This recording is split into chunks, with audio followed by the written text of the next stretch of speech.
3월 31일 정치배이 시작합니다. 두 달 앞으로 다가온 지방선거에서 경기도가 최대 격전지로 떠오르고 있습니다. 민주당과의 합당을 선언한 새로운 물결 김동연 대표는 오늘 경기지사 출마를 선언했는데요. 이재명 전 후보와 맺은 약속의 연장선이라 했습니다. 안민석 의원도 오늘 도전장을 내서 이미 내부 경쟁이 뜨겁죠. 국민의힘에선 조금 전 유승민 전 의원이 모든 정치 역량을 쏟아붓겠다며 경기지사 출마를 공식화했습니다. 초대 총리 인선이 속도를 내는 가운데 한덕수 전 총리가 유력하다는 얘기가 나오고 있습니다. 한 전 총리도 국가가 원하면 봉사하겠다는 입장인데요. 윤석열 당선인은 여러 후보를 검증하고 있어 시간이 좀 더 필요하다고 했습니다. 이런 가운데 대우조선해양 대표 인사를 놓고 인수위와 청와대가 정면 충돌하면서 신구 권력의 갈등이 다시 커지고 있습니다. 문재인 대통령의 부인 김정숙 여사의 옷값을 둘러싼 정치권 공방은 오늘도 이어졌습니다. 국민의힘 조수진 최고위원은 오늘 당 회의에서 안타깝고 민망하다며 사비로 부담했다면서 왜 공개하지 않느냐고 공세를 폈죠. 청와대는 오늘 문재인 정부의 청와대 특활비는 역대 최저라며 무분별한 의혹 제기에 유감을 표한다는 입장을 밝혔습니다. 오늘 준비한 소식 많습니다. 들어가서 본격적으로 정치부의 문을 열겠습니다.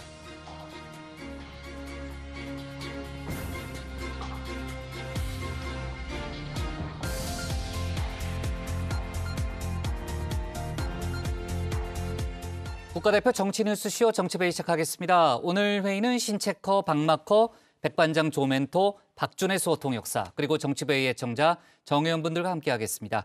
속보 실시간 반영하면서 제가 열어놓고 회의를 진행하죠. 요즘 참 속보가 많이 들어와요. 제가 조금 전에 얘기했지만 조금 전에 이제 유승민 전 의원도 이제 출마를 선언했죠. 신체커는 이제 준비되는 대로 이제 나가서 발제 준비하면 되고요.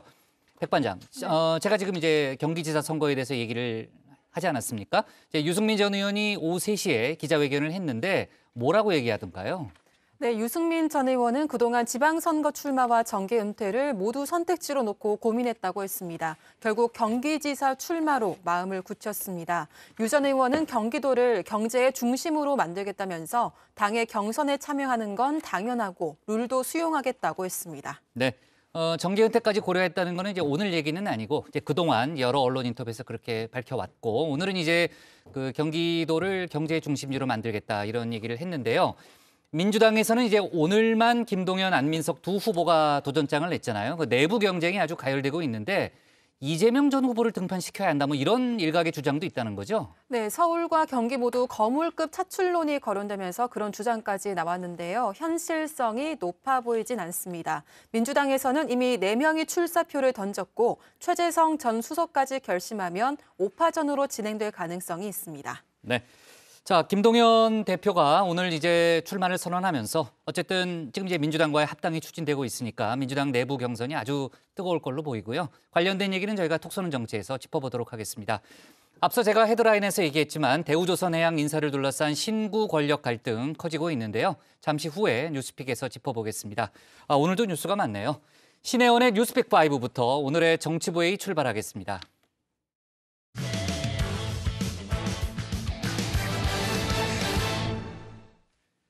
윤석열 정부의 첫 국무총리로 노무현 정부의 마지막 총리였던 한덕수 전 총리가 유력하게 거론됩니다.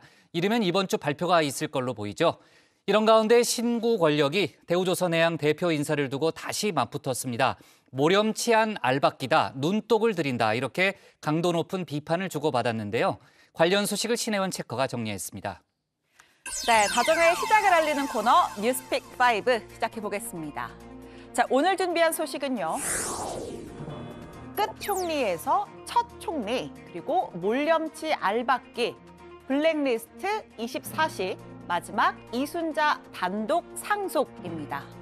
자, 잠시 문화부 회의가 되어보겠습니다. 어제는 비가 촉촉히 내리더니 조금씩 벚꽃이 피어나는 완연한 봄 날씨입니다. 어제 백다의 반장의 시 낭송에 이어서 오늘은 노래 한 곡 들으며 뉴스픽의 문을 열겠습니다. 오직 그대만이 내 첫사랑 내 그 사랑 지금부터 달라질 수 없는 한 가지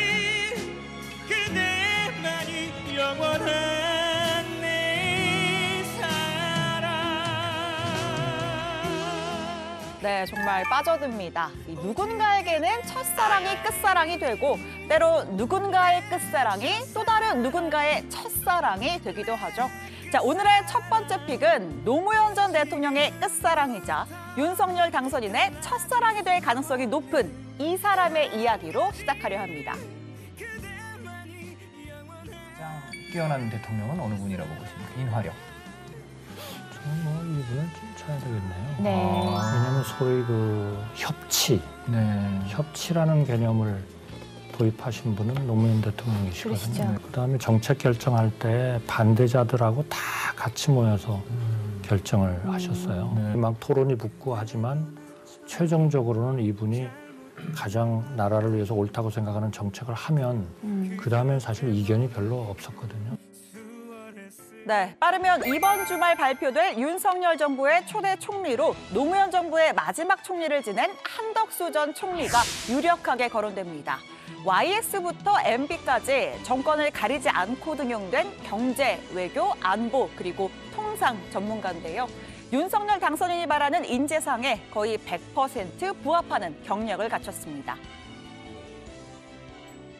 가장 중시해야 되는 것은 실용주의고 그리고 국민의 이익입니다. 다른 거 생각할 게 없고요. 제일 중요한 것이 경제고. 자, 미중 간의 무역 전쟁에서 보듯이 이제 우리는 경제와 외교 안보의 구분이 모호해진 시대 속에 살고 있습니다. 경제 관료 출신인 한 전 총리는 노무현 정부의 한미 FTA를 이끌었고 이명박 정부 주미대사를 지냈습니다. 당시 부통령이었던 미국의 바이든 대통령과도 친분이 있습니다. There is still a fair amount of opposition to KORUS in Korea. Most of it is based on misperceptions about its effects. I intend to embark KITA on a campaign to clear up those misperceptions. 네, 한 전 총리는 인사검증에 동의한 것은 맞다라고 했고요. 장제원 당선인 비서실장은 지금까지 거론된 후보들을 다 만났다. 조만간 결정이 될 거라고 했습니다. 윤 당선인의 최종 결심만 남은 것으로 보입니다. 총리 인선 좀 마음 끝이셨어요? 아직 발표하려면 좀 있어야 돼요. 지금 뭐 여러분들을 놓고 또 검증도 하고 여러 가지 또 얘기를 나누고 있기 때문에 조금 있어야 될 것 같아요. 혹시 어떤 부분 너무 가장 급하게 그러면 누군지 알게? 그래 식사 맛있게요. 네, 총리 후보로 함께 거론된 최준경 전 지식경제부 장관과 임종련 전 금융위원장은 경제부총리와 기재부 장관 가능성이 있고요. 또 인수위 기조분과 간사를 맡은 국민의힘 추경호 의원도 여기 후보군입니다. 일종의 경제 패키지 인선이죠. 자, 윤 당선인은 오늘도 경제에 무게를 둔 행보를 이어갔습니다. 인수위에서 3월 말에 종료되는 소상공인 자영업자에 대한 대출 만기 연장을 요청했습니다. 이미 당선인의 공약으로 소상공인 자영업자 부채 해결을 위한 특별 기금을 만드는 안이 나와 있습니다. 당선인 업무보고 첫 테이프를 경제와 과학기술 분과가 끊었습니다. 오후에는 한국무역협회를 찾아서 청년 무역인들과 간담회를 했죠. 또 한국 경영, 경제, 정치, 사회 등 4개 학회가 공동 주최한 새 정부 과제 토론회에 축사도 보내는데요. 양극화 해결에 주목했습니다. 부모 세대의 이 부와 지위가 대물림되는 양극화 문제를 해결해야 된다. 그 해결을 위해서는 비약적으로 우리 경제가 성장해야 된다. 일명 퀀텀 점프죠. 산업 구조가 고도화돼야 되고 그리고 첨단 과학기술 확보가 뒷받침돼야 합니다. 자, 두 번째 픽은요. 몰염치 알박기입니다. 문 대통령과 윤 당선인의 첫 회동이 성사된 지 사흘 만에 친구 권력이 다시금 정면 충돌하는 양상입니다. 결국은 인사 문제가 발목을 잡았습니다. 대우조선해양은 문재인 대통령의 동생과 대학 동창으로 알려진 박두선 신임 대표를 선출하는 무리수를 강행했습니다. 외형상 민간 기업의 이사회 의결이라는 형식적 절차를 거쳤다고는 하나 사실상 임명권자가 따로 있는 것 아니냐는 합리적 의심을 자초한 비상식적이고 모렴치한 처사입니다. 네, 대우조선해양은 지난 28일 정기 주주총회를 열고 박두선 조선소장을 대표이사로 임명했습니다. 박 대표는 문 대통령의 동생 문재익 씨의 한국해양대 동기입니다. 1986년 대우조선에 입사해서 주로 선박 생산관리 분야에서 일해왔는데요. 2018년 문 대통령이 옥포 조선소를 방문했을 때 이렇게 직접 브리핑을 하기도 했습니다. CCTV를 저희들이 이용해서 쉽게 또 안전하게 모니터하고 있습니다. 여가 오실 때에도 견딜 수 있도록 그렇게 장치가 되어 있고, 그 수중에 뭐 빙산이라든지 얼음 덩어리라든지 이런 것도 다 감지가 됩니까? 충돌이 이루어지면 감지가 되는 센서는 되어 있습니다. 자, 2018년 당시의 상무였던 박 대표는 2달 뒤에 전무, 이듬해엔 부사장으로 초고속 승진했습니다. 언론 인터뷰에서 문 대통령 동생과 동기인 건 맞지만 승진과는 아무런 관련이 없다라고 입장을 밝히기도 했죠. 자, 2015년 부실 덩어리로 전락한 대우조선해양에게 국민열세 4조 2천억 원을 수혈하는 방안이 확정됐습니다. 현재 국책은행인 KDB 산업은행이 55.7%의 지분을 가지고 있는데요. 절반은 공기업, 절반은 사기업인 모양새랄까요. 자, 대우조선해양의 최우선 목표는 이 매각과 경영 정상화입니다. 막대한 혈세가 들어간 부실 공기업에서 이런 비상식적인 인사가 강행된 것은 합법을 가장한 사익 추구라는 의혹을 피하기 어려울 것입니다. 상식과 관행을 벗어난 수준을 넘어서 관리 감독기관인 금융위의 지침을 무시한 직권남용 소지가 다분합니다. 네, 인수위 측은 모렴치한 알박기 인사, 감사원에 면밀한 조사를 요청하겠다고 나섰습니다. 또 이번 인사의 배경에는 문재인 정부의 초대 산업은행 회장이자 4년 넘게 자리를 지키고 있는 이동걸 회장이 있다고 의심하고 있는데요. 자, 이 회장, 과거 이해찬 전 민주당 대표의 출판 기념회에 참석했을 때 건배사로 가자 20년을 외쳐서 논란의 중심에 서기도 했습니다. 뭐 정치적인 발언을 한 건 아니고요. 덕담 차원에서 한 건데 굉장히 부적절했다고 생각을 합니다. 일은 잘하시는데 정무적 감각이 없어요. 네, 앞으로는 특별히 조심하도록 하겠습니다. 자, 논란이 커지자 청와대가 직접 대응에 나섰습니다. 인수위가 눈독을 들인다는 강한 소위의 표현이 등장했는데요. 자, 청와대 신혜현 부대변인은 대우조선해양의 사장 자리에 인수위가 눈독을 들이고 있었다는 사실이 놀랍다라고 말하면서 이 회사를 빠르게 회생시킬 내부 출신의 경영 전문가가 필요할 뿐 현 정부든 다음 정부든 정부가 눈독을 들일 자리가 아니라고 말했습니다. 청와대가 대우조선해양 사장 인사에 개입한 바 없다는 걸 강조한 것으로 보입니다. 자, 역사는 반복된다고 하죠. 지난 정권 교체 시기, 그러니까 황교안 권한대행 시절에 황 대행이 여러 인사권을 행사하자 민주당 유력 대선 후보였던 문 대통령은 임기 말 보온성 알박기 인사라고 강하게 반발했습니다. 민주당도 마찬가지였습니다. 황교안 대행의 인사 알박기가 심각한 지경에 이르고 있습니다. 방통위원의 새로운 임기를 감당하기에는 적절하지 않은 사람입니다. 자, 이 때문일까요? 인수위 측은 청와대에 내로남불이 있다고 지적했습니다. 문재인 대통령은 5년 전 취임하기 전 당시 황교안 대통령 권한대행에게 정권 교체기 인사에 반대한다는 입장을 밝힌 바 있습니다. 그때는 맞고 지금은 틀리다는 식의 또 하나의 내로남불입니다. 친구 갈등의 2차전 조짐이 보이는 일촉즉발의 상황입니다. 집무실 이전 문제와 마찬가지로 감정 싸움으로 비화되는 측면도 엿보이는데요. 양측의 대응을 지켜보겠습니다. 자, 오늘 세 번째 픽입니다.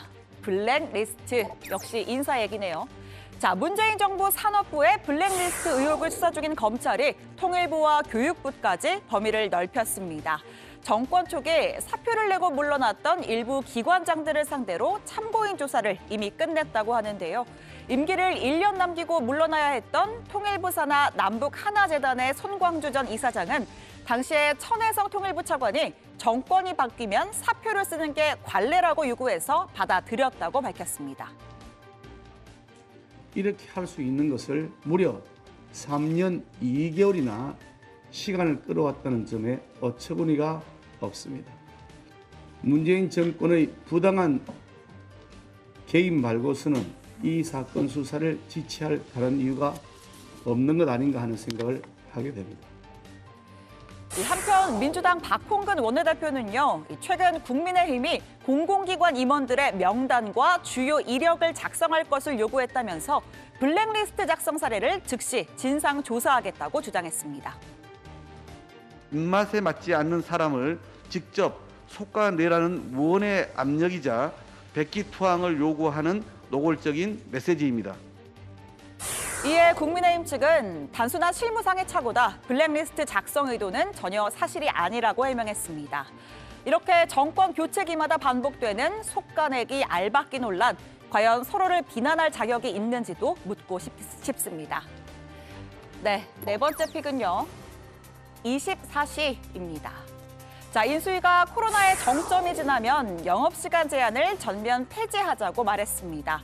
정부는 4월 4일부터 적용할 새 거리두기 방침 고심하고 있습니다. 영업제한 한다고 코로나 확진이 줄어드는 게 아닙니다. 지금 보십시오. 전 세계 1위입니다, 지금. 이게 말이 되는 소리입니까? 정부는 인수위와의 협의 내용을 포함해 내일 중대본에서 최종 결정을 내리겠다고 밝혔습니다. 10명에서 밤 12시 또는 전면 해제, 이렇게 두 가지 방안이 유력하다고 하는데요. 자, 오늘 확진자 수는 32만 700여 명, 위중증 환자는 역대 가장 많은 1,315명이었습니다. 자, 오늘의 마지막 픽입니다. 이순자 단독 상속입니다. 자, 한동안 전두환 씨 회고록 관련 손해배상 소송 재판이 열리질 못했습니다.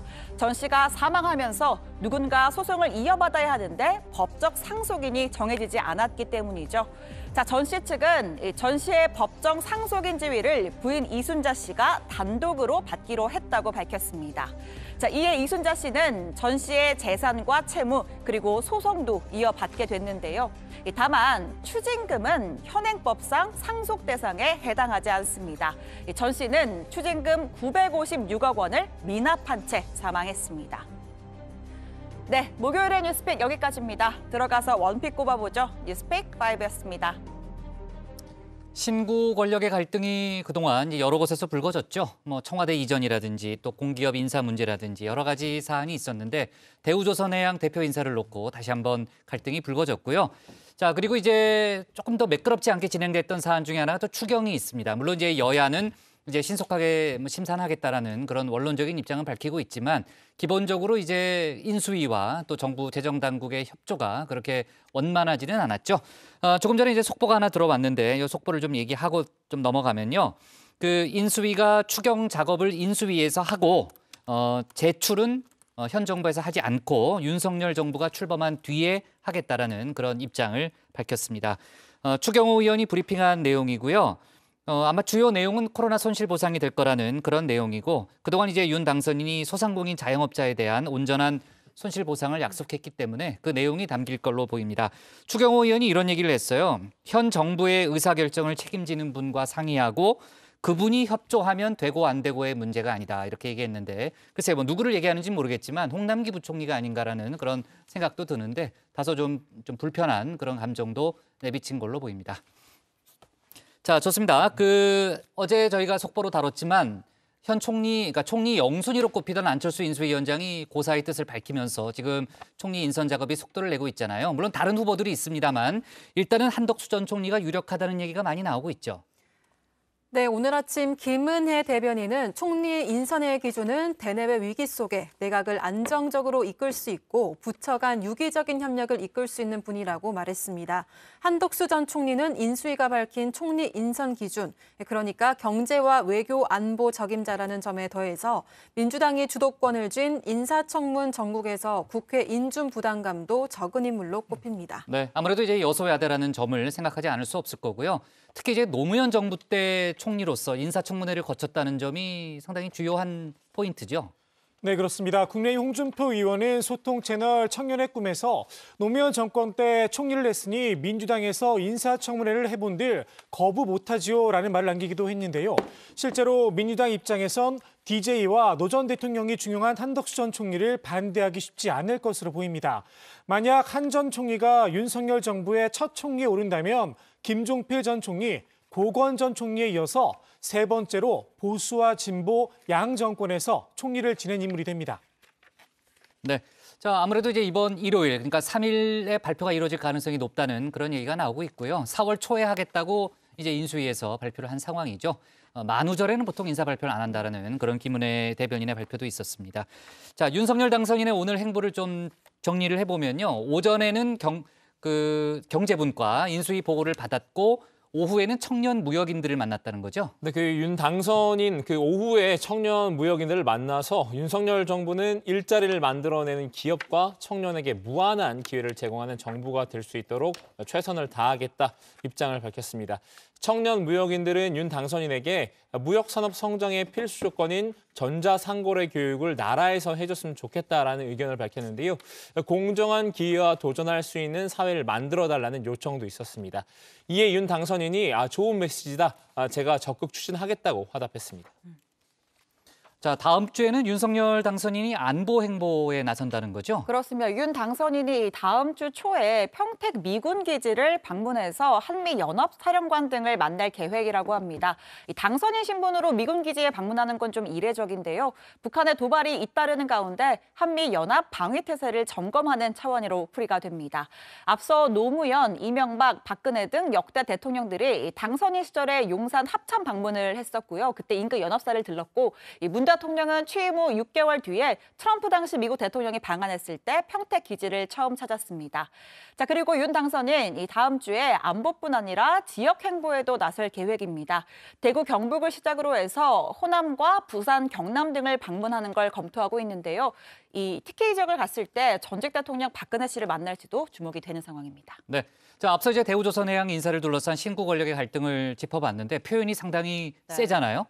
갈등이 조금 더 이제 커질 가능성이 있어 보이니까요. 속보 잘 챙겨주도록 하고요. 또 지난번에 문재인 대통령과 윤석열 당선인의 회동 자리에서 용산 이전 문제에 대해서 협조하겠다라는 그런 의사를 문재인 대통령이 밝혔고 오늘부터 이제 실무 협상이 이제 시작이 됐다고 하는데 다만 현 정부에서는 안보에 문제가 없는 선에서 순차적으로 또 정밀하게 살펴보겠다는 입장이기 때문에 5월 10일 일정을 맞추기는 좀 어렵지 않겠느냐는 그런 얘기도 좀 나오고 있습니다.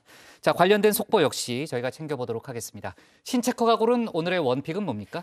네, 오늘 원픽입니다. 노무현 끝 총리가 윤석열 첫 총리로, 그리고 대우조선해양 알박기냐 눈독이냐입니다.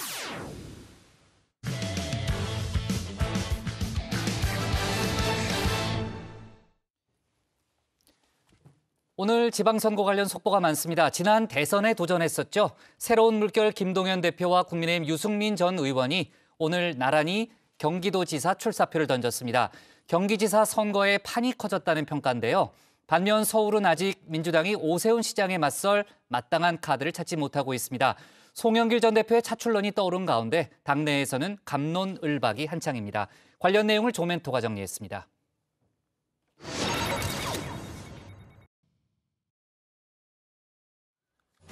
새로운 물결 김동연 대표가 경기지사에 도전하겠다 출사표를 던졌습니다. 대한민국 전체 인구의 4분의 1이 살고 있는 경기도는 작은 대한민국입니다. 대한민국에서 가장 크고 가장 다양한 경기도에서 대한민국의 변화를 먼저 시작하겠습니다. 경기도는 민주당 이재명 상임 고문의 정치적 기반이죠. 김 대표 역시 이재명 고문과 인연을 강조했습니다. 정치 교체 약속, 자신이 지켜나가겠다는 겁니다. 이번 대선에서 저는 정치 교체와 국민 통합이라는 공동 가치로 이재명 후보와 손을 잡았습니다. 공동 선언의 목표는 정치 교체를 넘어 대한민국 중심을 교체하고 국민의 삶을 바꾸는 것입니다. 이제 실천의 시간입니다. 이 실천을 경기도에서 시작하겠습니다. 김 대표의 출사표에 기존 민주당 후보군들도 본격적인 견제에 들어갔습니다.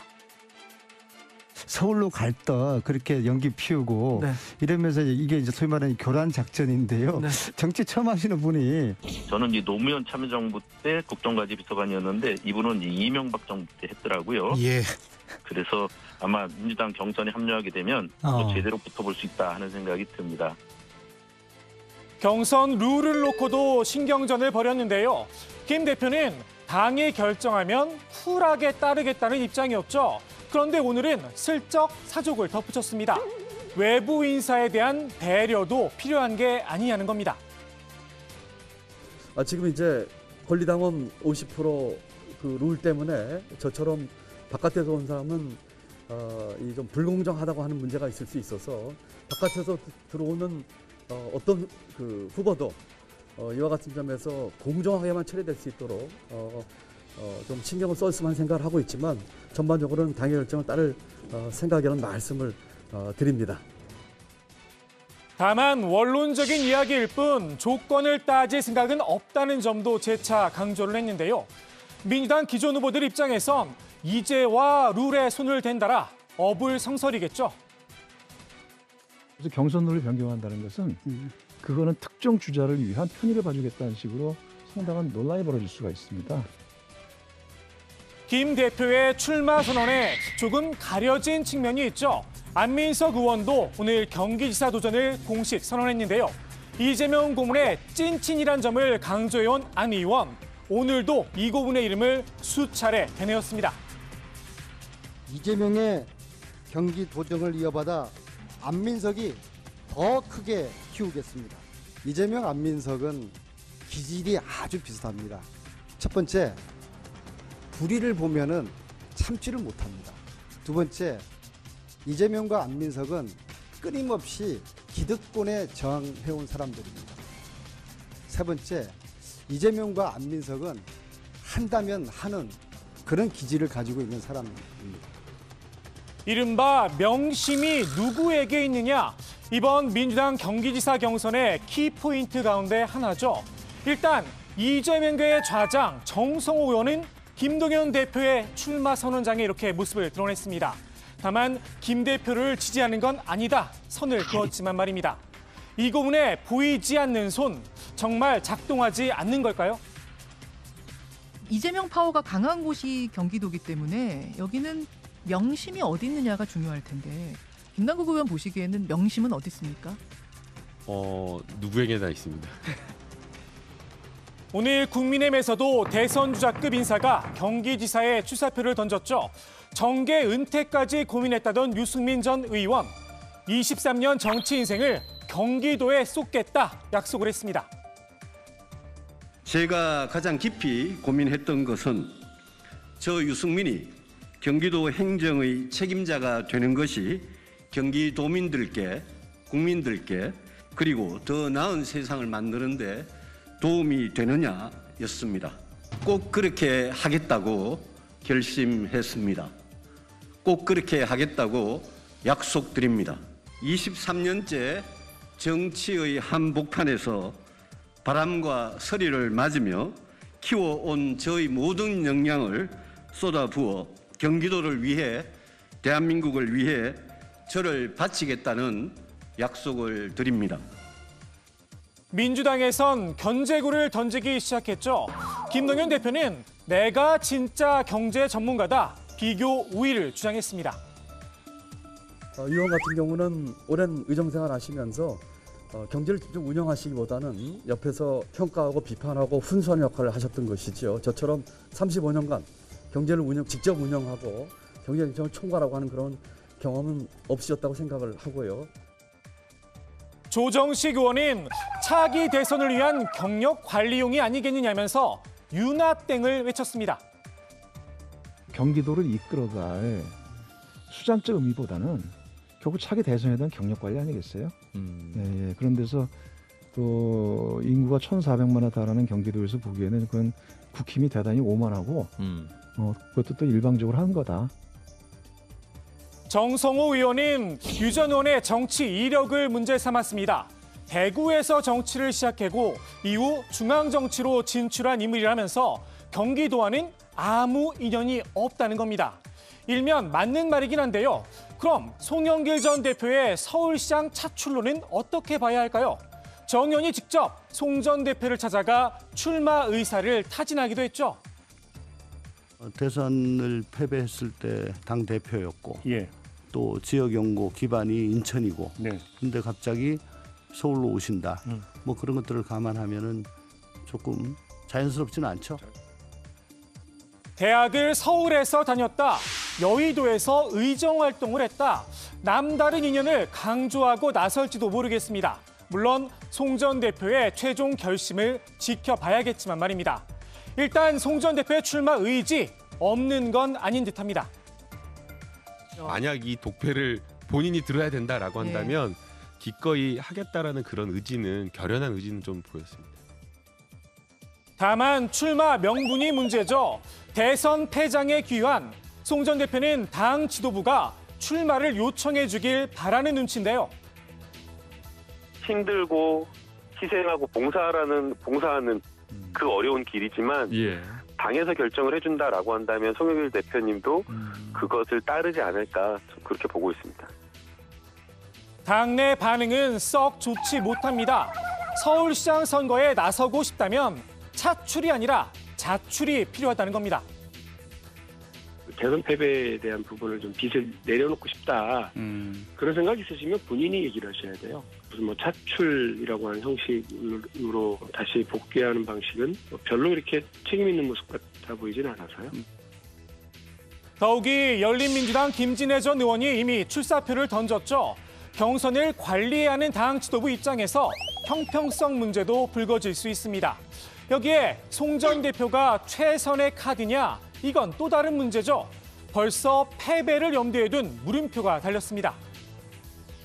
뭐 정치란 것이 항상 이기면 좋겠습니다만은 이기는 것만큼 중요한 게 잘 지는 거거든요. 뭐 잘 질 자신이 있는 건지 뭐 그건 잘 모르겠습니다.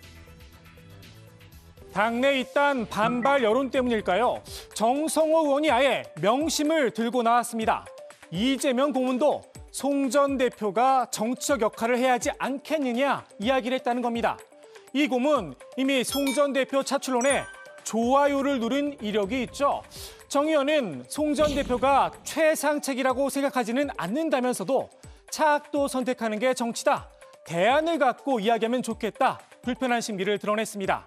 결국 마땅한 인물이 없다는 건데요. 문득 이 시조가 떠오릅니다. 대선이 끝난 지 이제 3주밖에 지나지 않았는데 말입니다. 산천은 의구한데 인걸은 간데 없다.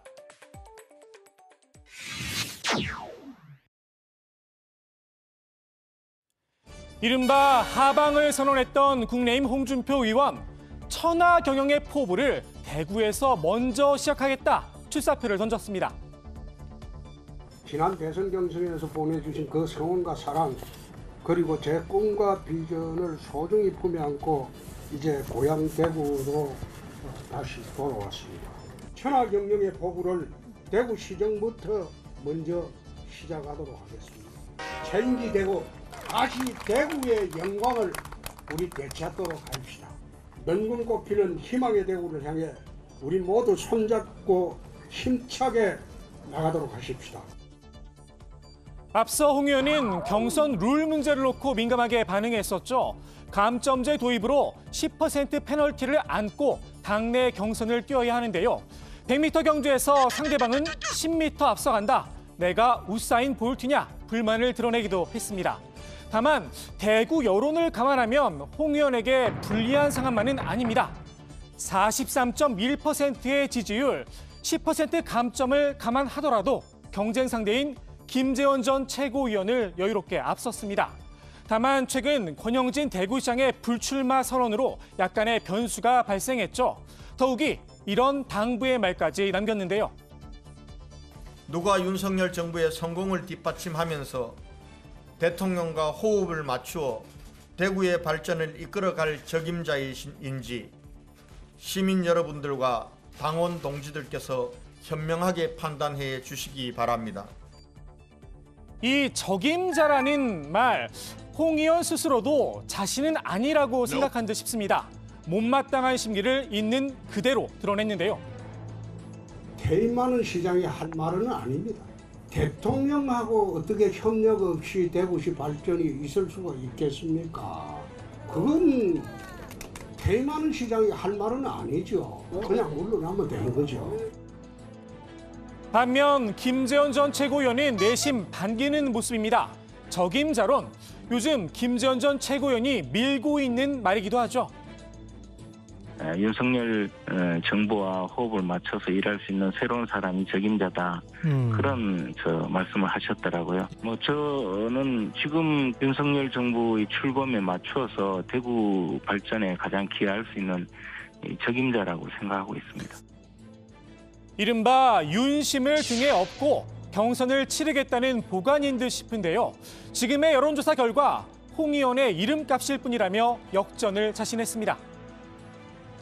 지금 홍준표 의원님에 대한 그 여론조사 결과는 제 생각으로는 좀 아직까지는 이름값이 아닌가. 그러니까 소위 전문 용어로 인지도가 아닌가.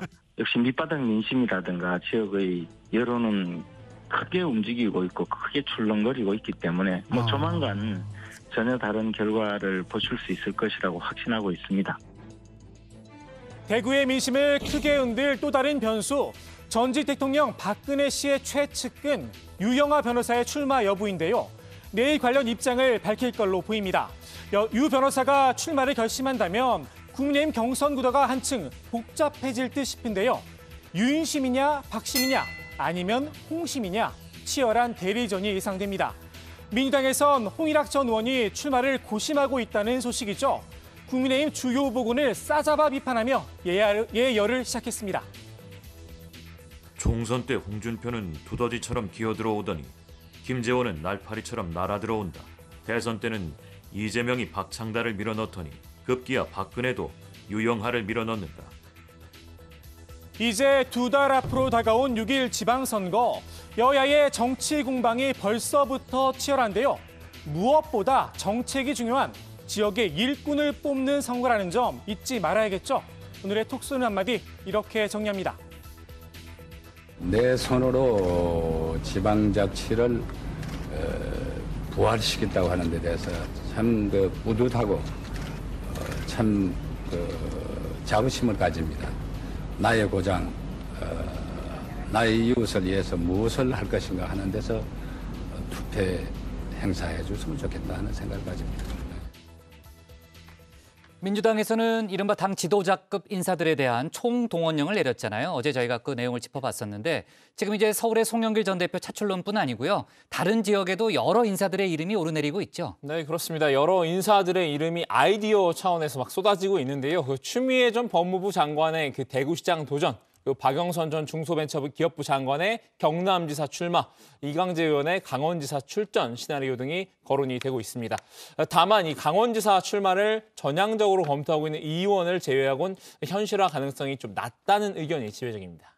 일단 당사자들이 구체적인 움직임을 보이지 않고 있고요. 공직선거법상 주소지를 옮겨야 하는 시간이 4월 2일인데 시간이 너무 촉박하다는 겁니다. 민주당 비대위 관계자는 어려운 지역에서 사람을 못 찾고 있는 상황이니 중진들을 향해 위기에 뒷짐지지 말고 나오라고 하는 것이라면서도 중량급 인사들을 향해 무조건 나가라고 몰아가는 것은 어려운 것이 사실이라고 말했습니다. 네, 선거에서 이기려면 공천을 잘해야 되잖아요. 이제 민주당 박지원 공동비대위원장이 부동산 정책 실패자에 대해서는 공천을 배제해야 한다는 그런 주장을 내놨는데 당내에서는 부정적인 여론도 꽤 많다는 거죠. 네, 이 부동산 실패 책임자 배제한다. 일단 신선한 시각이라는 점에는 동의를 하는 분위기인데요. 실제로 실현이 가능하겠냐라는 문제에 대해서는 물음표가 붙고 있습니다. 조홍천 의원의 말 들어보시죠.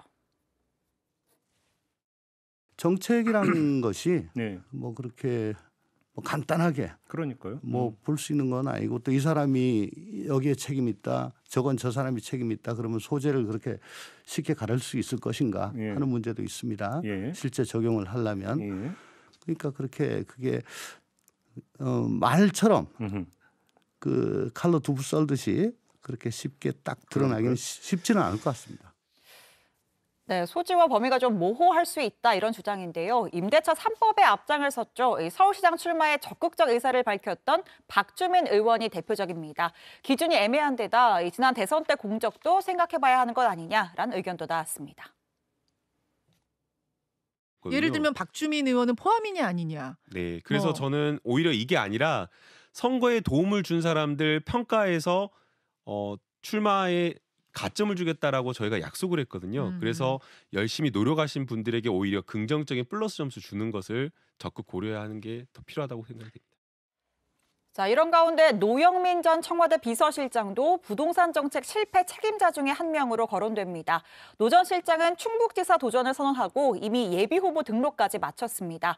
현재 민주당에서는 노 전 실장 외에는 충북지사에 도전장을 내민 인사 없는 상황입니다. 말 나온 김에 충북지사 얘기를 좀 해보면요. 지난 대선에서 윤석열 당선인이 이재명 상임고문을 앞섰던 그런 지역이잖아요. 그래서 이제 국민의힘 쪽에서는 후보들이 좀 몰리는 분위기라는 거죠. 네, 그렇습니다. 김영환, 윤석열 당선인 특별고문이 대표적인데요. 당초에 경기지사에 도전하겠다고 선언을 했다가 오늘 자신의 고향인 충북으로 방향을 틀었습니다. 김 고문은 당과 충북 지역 국회의원, 당원 동지께서 충북지사 선거에 나와달라 요청이 있었다 이렇게 밝혔는데요. 국내인 박덕흠, 이종배, 엄태영 의원이 출마를 요청했다고 합니다. 김 고문은 충북 괴산 출신입니다. 국민의힘에선 이해운 전 의원도 충북지사에 도전장을 던졌는데요. 서울 서초갑에서 3선 의원을 지냈지만 아버지가 충북 제천 출신입니다. 이 전 의원은 자신이 충북의 딸이라는 점을 내세우고 있습니다. 지난 30일 예비후보 등록을 마쳤습니다. 네, 역시나 국민의힘 충북지사 예비후보죠. 충북, 청주, 흥덕, 서원에서 내리 4선을 했던 오재세 전 의원은 김영환 고문과 이해운 전 의원을 모두 비판했습니다. 정치 도의에 어긋나는 행동이자 도민을 우롱하는 처사라고 주장했는데요. 충북은 뜨내기 정치인 집합소가 아니라면서 도민에게 사과하고 본래 정치 무대로 돌아가라고 날을 세웠습니다. 네, 이번 지방선거 2달밖에 안 남았는데 정말 곳곳에서 경쟁이 가열되고 있군요.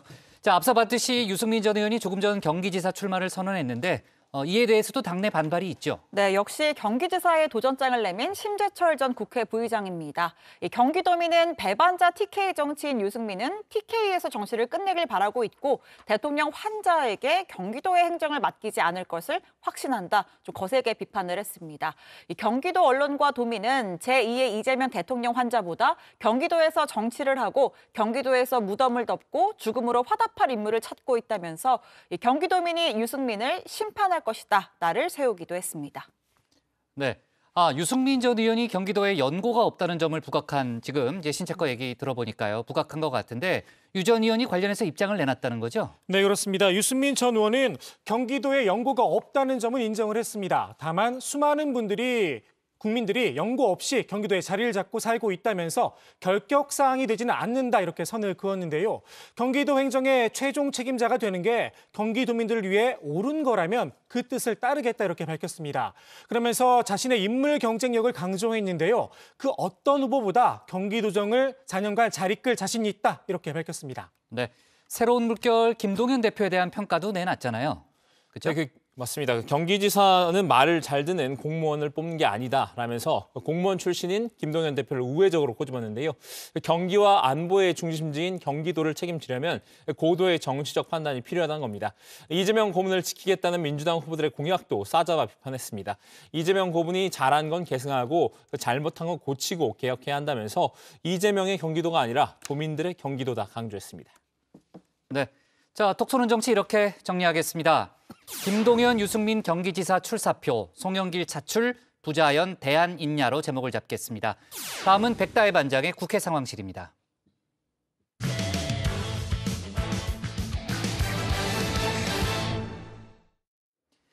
문재인 대통령의 부인 김정숙 여사의 옷값을 둘러싼 정치권 공방은 오늘도 이어졌습니다. 오늘 청와대에서는 특수활동비와 옷값 논란에 대해서 무분별한 의혹 제기라며 유감을 표명했습니다. 관련 내용을 국회 상황실에서 짚어봅니다.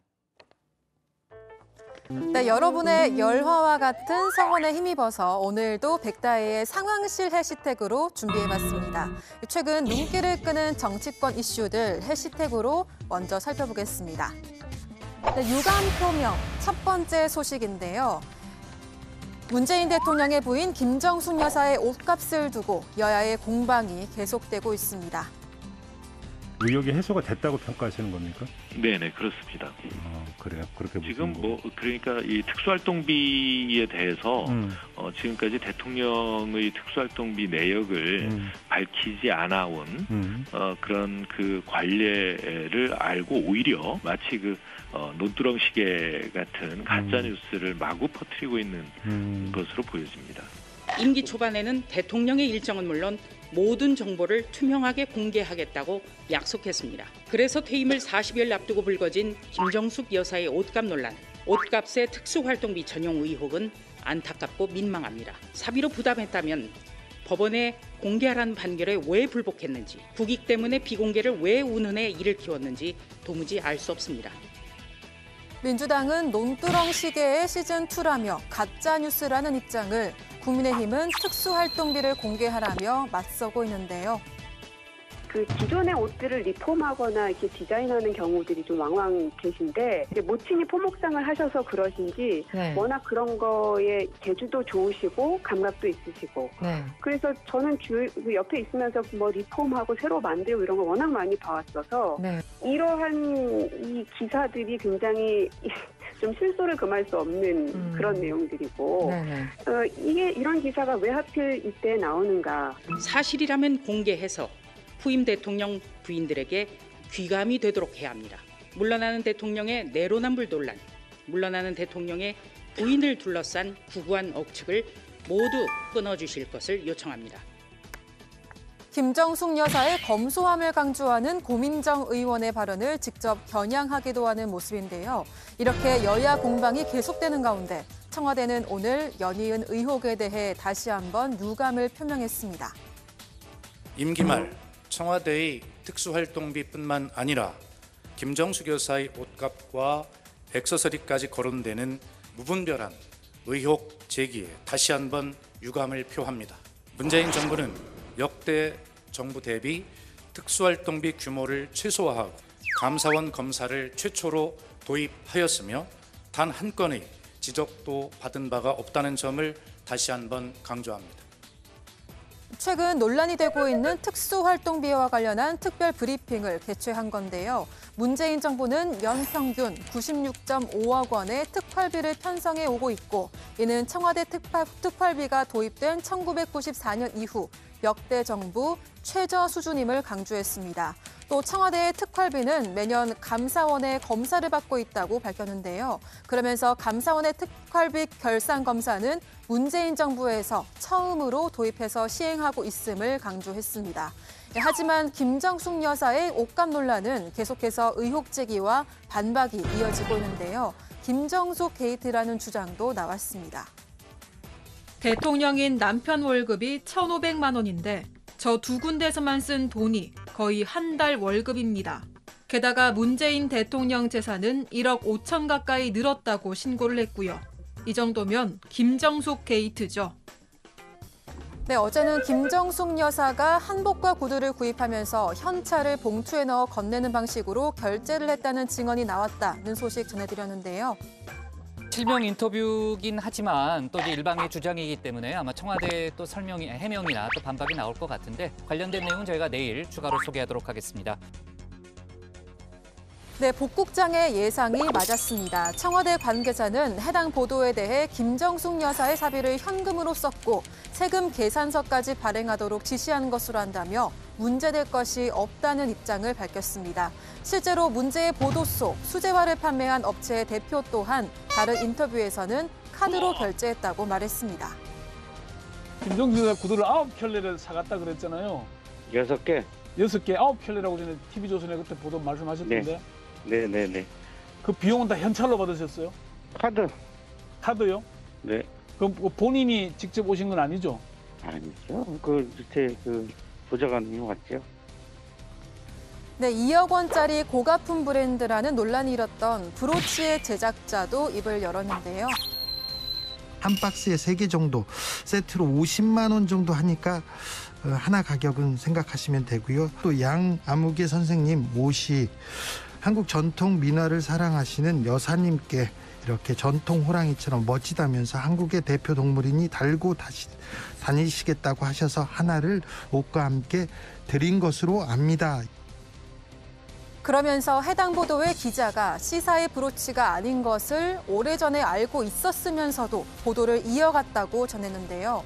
다만 특수활동비 내역이 구체적으로 밝혀지지 않는 한 이를 둘러싼 논란은 계속해서 이어질 것으로 보입니다. 김정숙 여사가 의상 지출을 모두 사비로 했다면 비판하기 어렵습니다. 그런데 청와대가 알아야 할 것은 모두 사비로 했다는 주장은 발리 하나에 깨집니다. 특활비 지출 사례가 나오면 모든 옷 구매 내역을 공개하고 옷을 다 반납하고 가야 할 것입니다. 시시비비를 가리기 위한 경찰 수사도 시작된 가운데 특수활동비 공개를 요구하며 소송을 제기했던 한국납세자연맹 측은 잘못된 제도의 개선을 강조했습니다. 특수활동비 폐지 운동을 개싸움으로 변질시키지 말라. 납세자연맹은 청와대 정보공개 행정소송을 정파적 목적으로 기획하지 않았다. 4년 후를 예측하고 2018년도에 정보공개 소송을 했을 리도 만무하다. 오직 정보공개를 강화해서 권력을 감시하고 비판할 수 있게 국민의 알 권리를 확대하고자 하는 목적으로 진행해왔다. 이는 2015년 박근혜 정부 때부터 펼친 특수활동비 폐지 운동의 일환이다. 네, 다음 소식의 해시태그는 평균 16억 원입니다. 네, 오늘 정부 고위공직자의 재산이 공개됐습니다. 김정숙 여사의 옷값 논란이 계속되면서 문 대통령의 재산에도 많은 관심이 모였는데요. 문재인 대통령이 신고한 재산은 지난해 말 기준으로 21억 9천여만 원, 전년보다 1억 1,400만 원이 증가한 것으로 나타났습니다. 문 대통령 부부의 늘어난 채무도 눈길을 끌었는데요.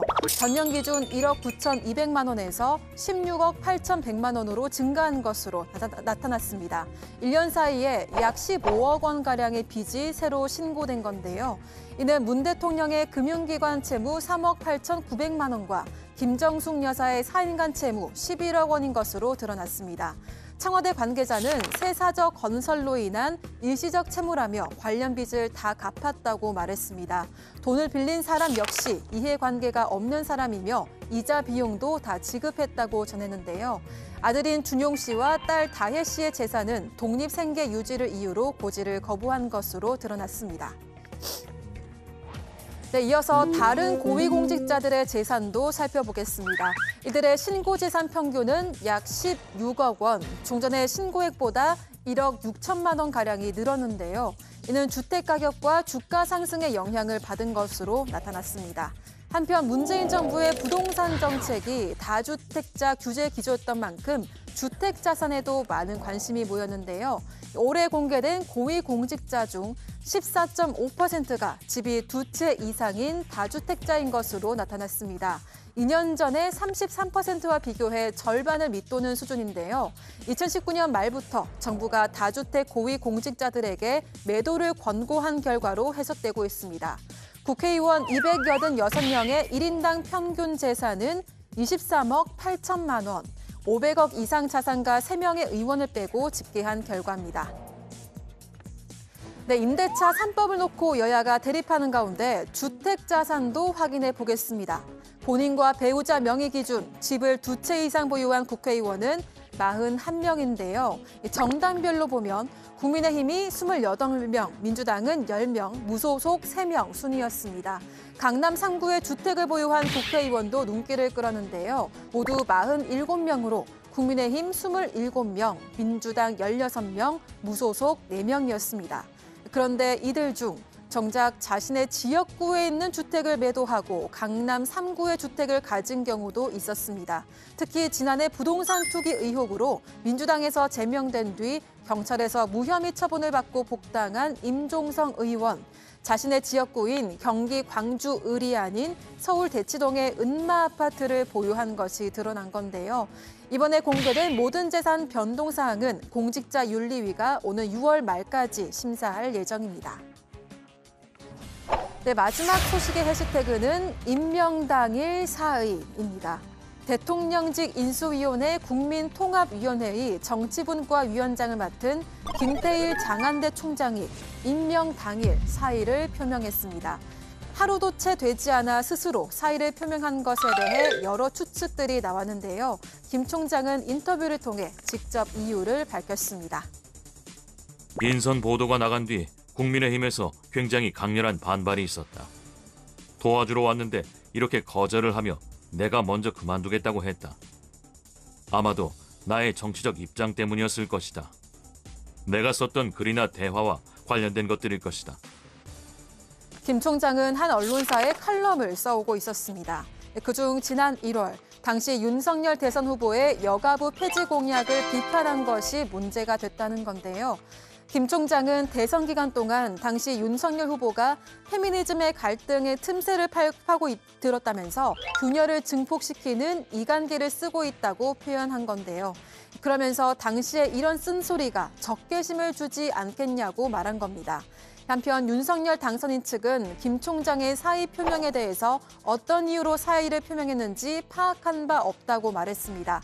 그러면서 다시 한번 여가부 조직 개편의 의지를 드러냈습니다. 더 잘 기능할 수 있도록 정부 본연의 의무, 즉 국민이 동등하게 존중을 받고 또 국민의 안전을 정부가 앞장서서 해결해야 된다는 그 문제에 있어서 이 기능 재편이든 아니면 체제를 다시 정립하든 과정을 밟고 있는 것이라고 말씀을 드리고 싶습니다. 네, 오늘도 눈길을 끄는 세 가지 해시태그로 정치권 소식 살펴봤습니다. 이상 백다혜의 상황실 해시태그였습니다.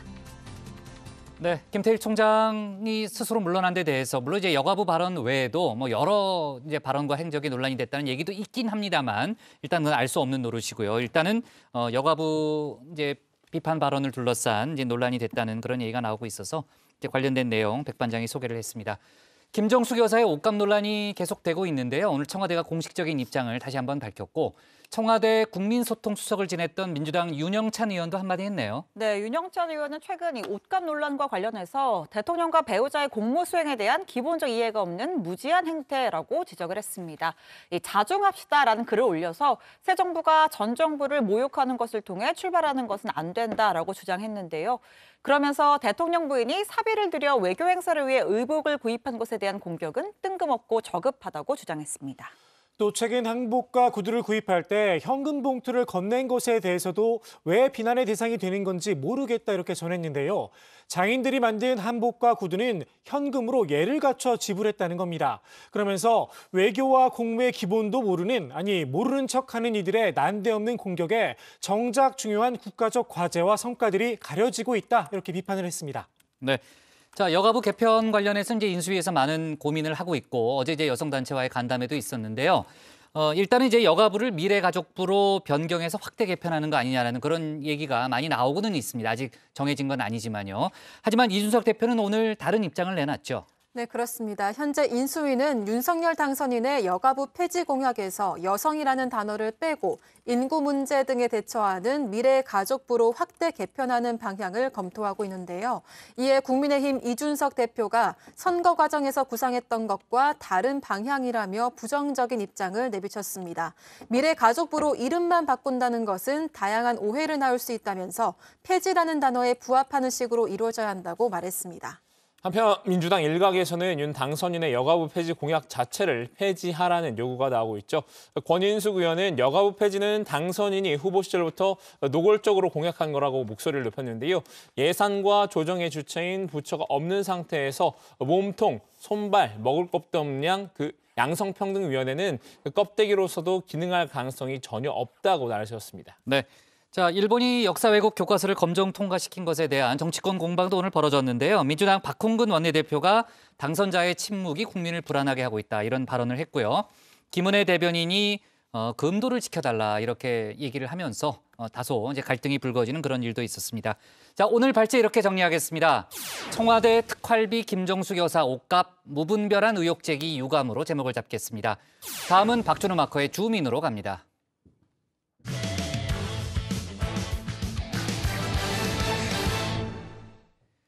안철수 인수위원장이 윤석열 정부 초대 총리직을 맡지 않겠다고 밝혔죠. 당분간은 재충전의 시간이 필요하다고도 했는데요. 국민의힘과 국민의당이 합당하면 차기 당대표를 거쳐 5년 뒤 다시 대선에 도전할 거란 관측이 우세합니다. 박준우 마커가 주민에서 관련 소식 짚어봤습니다. 네, 이휘재의 TV 인생극장, 과거 일요일 밤에란 예능의 레전드 코너입니다. 90년대의 주말 안방을 주름 잡았다고 해도 과언이 아닌데요. 어제 안철수 위원장 기자회견에서 향후 행보와 관련해 중대 발표를 했죠. 일본 신혜원 체커는 문학 소녀인지 아닌지는 잘 모르겠지만 아무튼 프로스트의 가지 않은 길이라는 시를 떠올렸습니다.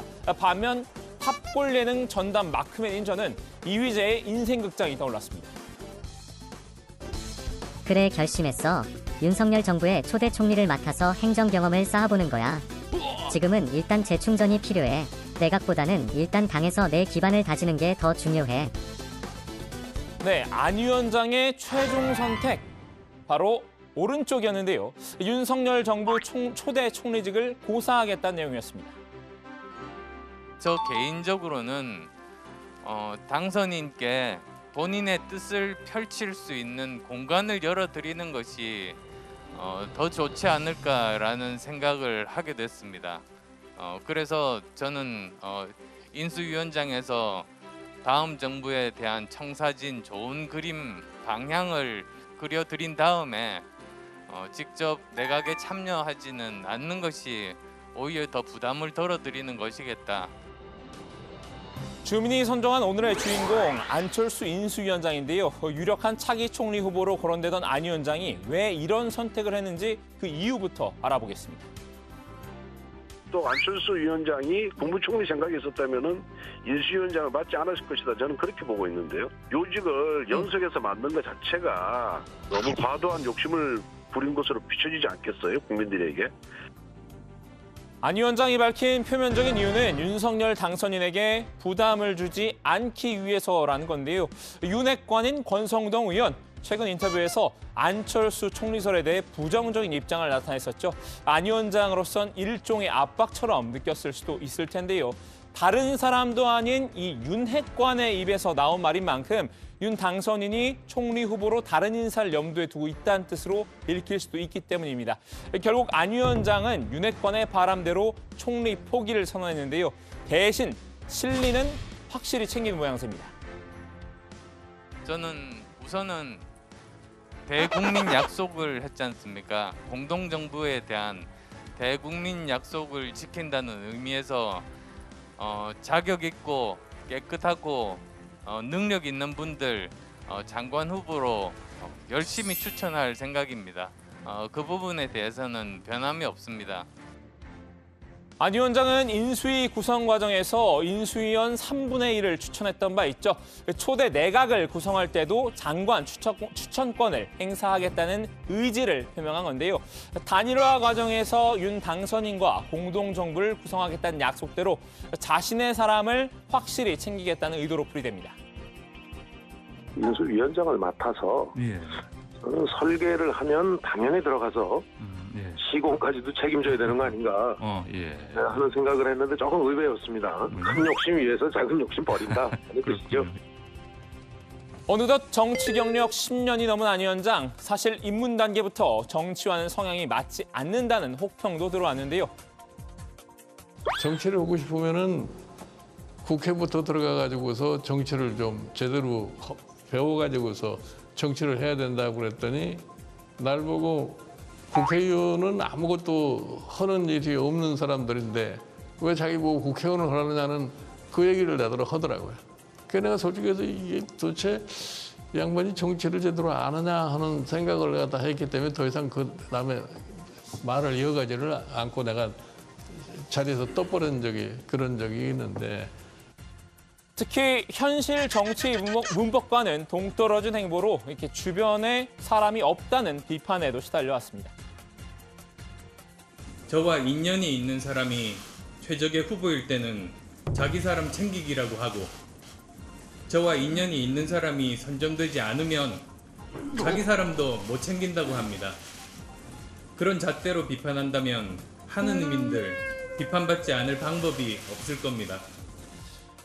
하지만 이번엔 이른바 자기 사람의 중요성을 인식한 것 같습니다. 당으로 돌아가겠다는 뜻을 나타냈죠. 집권 여당이 될 국민의힘에서 자신의 기반을 다지고 세를 형성하겠다는 심산일 텐데요. 당의 지지 기반을 넓히는 그런 일들, 그리고 또 정권이 안정될 수 있는 그런 일들에 제가 공헌을 할 수 있는 바가 많다고 생각합니다. 안 위원장의 궁극적인 목표는 5년 뒤 대선 재도전이겠죠. 아무래도 당 안에 자기 사람이 많을수록 차기 대권 행보에도 유리하다고 판단한 듯합니다. 현명한 선택이라고 생각을 합니다. 뭐 국무총리 해봤자 그것도 분명히 욕먹을 해봤자입니까? 텐데. 해봤자입니까? 왜냐하면 이제 국무총리를 한다라는 게 이제 그 경력을 가지고 다음에 이제 대권에 도전하겠다. 네.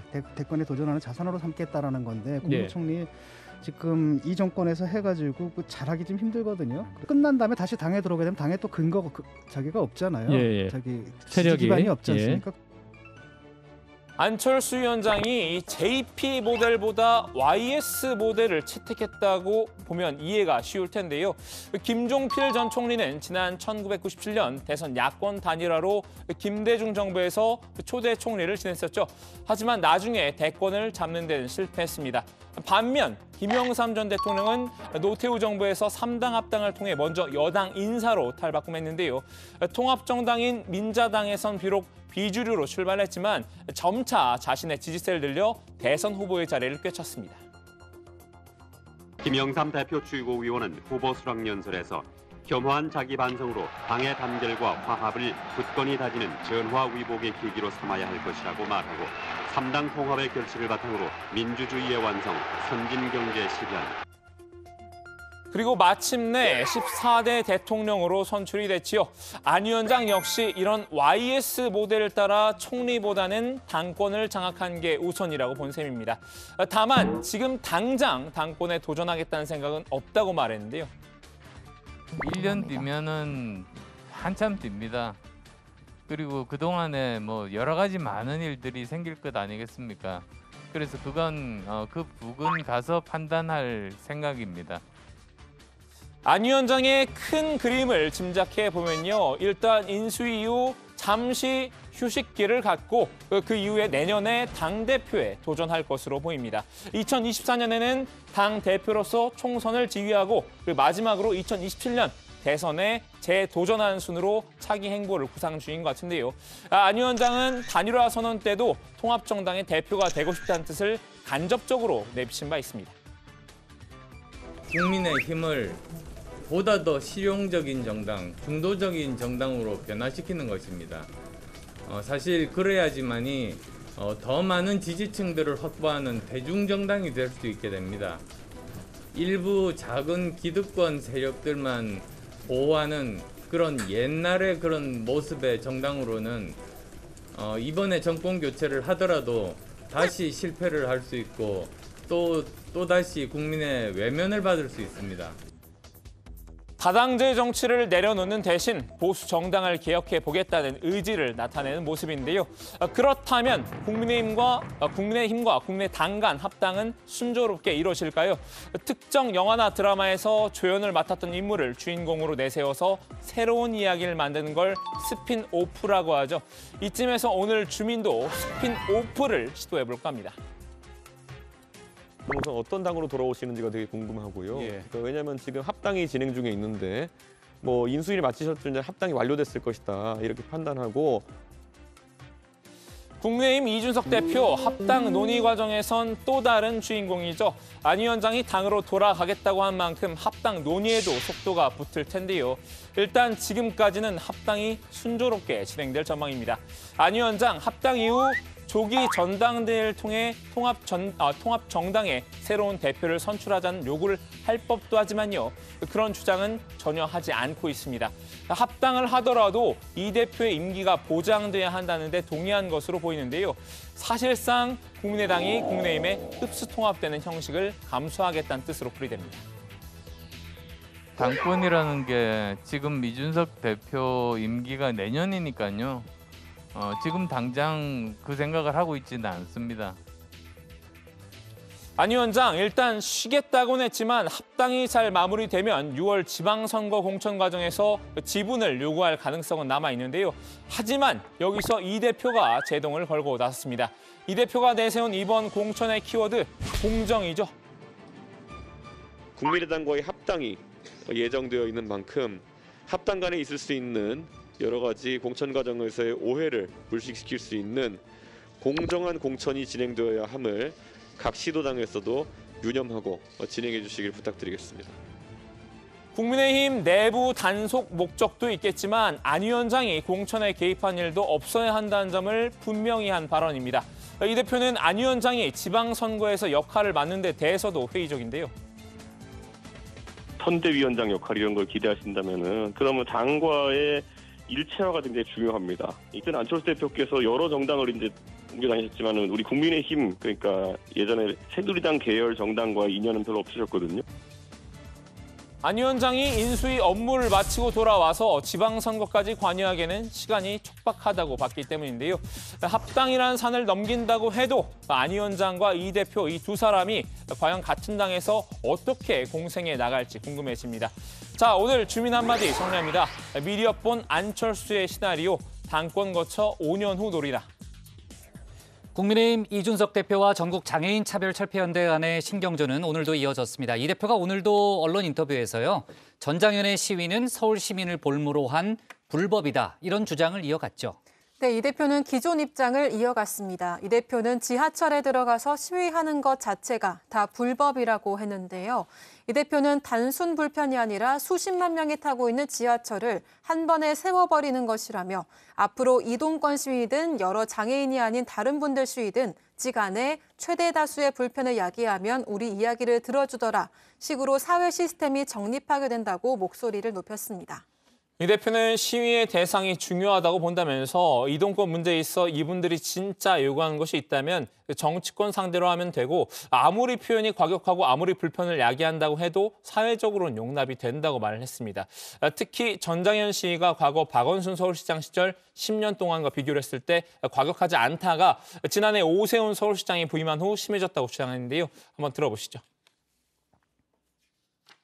박원순 시장 시절에는 이런 제가 계속 지적하잖아요. 지하철 문에 휠체어를 끼워놓고 운행을 중지시키는 양상의 그런 시위를 지속하지 않았어요. 이분들이. 굉장히 톤이 달라진 것이죠. 그러니까 결국에는 오히려 그 당시에 12년 동안, 10년 가까이 이제 서울시장을 하셨던 박원순 시장이 물론 그 기간에 엘리베이터 설치율이나 이런 게 올라갔지만은 그 당시엔 이분들이 서울 시민을 제가 제 표현대로 볼모 잡는 일을 하지 않았거든요. 그런데 오세훈 시장이 들어온 뒤에 서울시장을 볼모 잡는 형태로 진행이 되고. 네. 자, 관련해서 이제 전장현이 2호선에서 시위하겠다라는 입장을 밝힌 데 대해서도 이준석 대표가 논리적이지 않다 이런 얘기를 했는데요. 전장현은 이제 이준석 대표의 주장이 상당히 악의적이다라는 그런 입장을 보이고 있는 분위기인데 문제의 본질을 보지 않는다는 거죠. 그렇습니다. 이준석 대표가 이번 사태를 정파적으로만 해결하려고 한다라고 비판했는데요. 이어서 들어보시죠. 굉장히 어떤 객관적 사실 또 자기 나름의 편집된 의도적 편집된 이야기로 계속 주장하고 계신 것 같아요. 그리고 또 하나는 굉장히 정치적으로 정파적으로 이 문제를 풀려고 하고 있고 그리고 이 문제의 본질의 문제는 보지 않고 의도 악의적 편집에 의한 주장을 계속하고 있어서 좀 안타깝습니다. 네, 자 박경석 대표는 21년째 이 시위를 하고 있는데 본질을 보지 않고 그 의미를 보지 않고 하나의 시위 방식을 가지고 문제 삼고 있다라는 그런 얘기를 하면서요.